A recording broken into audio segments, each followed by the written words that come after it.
This is the next instalment of descriptive writing. So today you're going to be looking at a setting and how to create a good setting in a piece of creative writing. Here are some of the pictures that were on your previous PowerPoint. These were spoken through thinking about character and thinking about how the characters may feel in these settings, and also how you as a reader would feel if you were placed into these settings.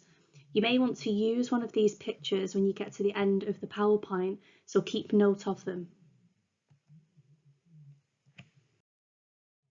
Now, what we need to look at is what actually influences our choices for a description setting.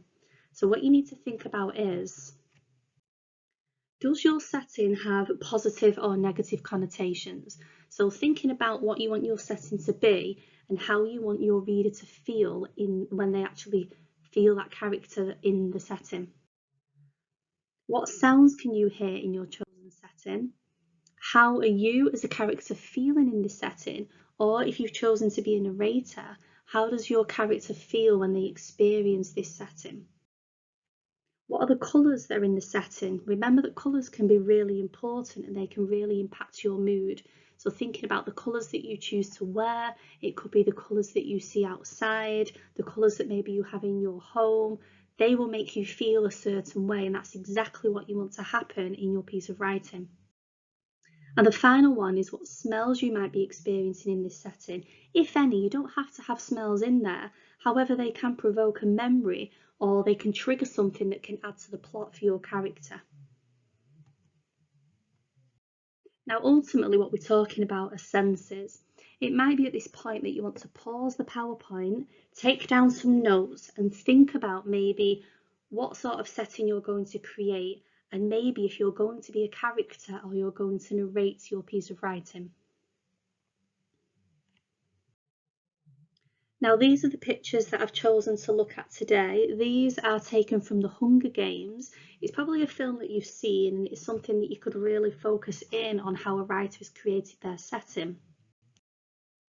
Now, what I want you to think about with these pictures is, does this setting have positive or negative connotations? Ultimately, how do they make you feel when you first see them? Then think about what the character would hear in this setting. How would you as a character be feeling if you were in the setting, or if you're the narrator, how would you want your character to feel, and what would they be experiencing in this setting? And then thinking about the colours of the setting, maybe they're not quite what would be expected, and thinking about what colours you would choose to be the most vibrant and why. And then the final one are the smells in this setting, if any again. Now, if the character can smell something in particular, does it take them back to a time that they need to remember something? Does it make them think of something from their past? Now, smells can be quite important, but sometimes people choose to not include them, and that is totally your choice. At this point, you may want to pause the PowerPoint and just make some notes looking at those pictures using the 5 bullet points there to help you. Now, this is the piece of writing that supports the pictures that you just looked at.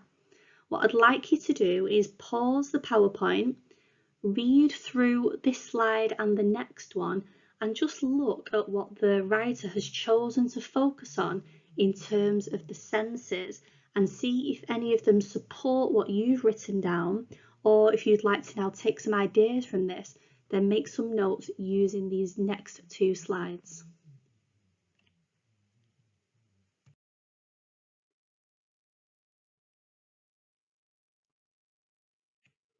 Okay, so on this slide, what I'd like you to think about is, how is the setting being created here? So we've got the sound of the fireball as it hits the main character, the hissing noise as she can hear it coming towards her. Then she can see the fireball, she can see the woods that are on fire, the trees around her and the rocks. And some of those sights would probably be heightened because of the fear and the anxiety that she's suddenly feeling. The sounds that she can hear, now I've picked out there the hissing sound of the fireball hitting towards them, and something that's not actually written in, but I think you would be able to feel this, is she would hear the pulsating of a heartbeat. and her adrenaline kicking in, which can almost distort some of the sounds that are around you. The next part I've put there that the sounds that she will be able to hear is as the attacks begin to stop, would there be a sudden silence which actually can be just as unsettling as noise that is around you.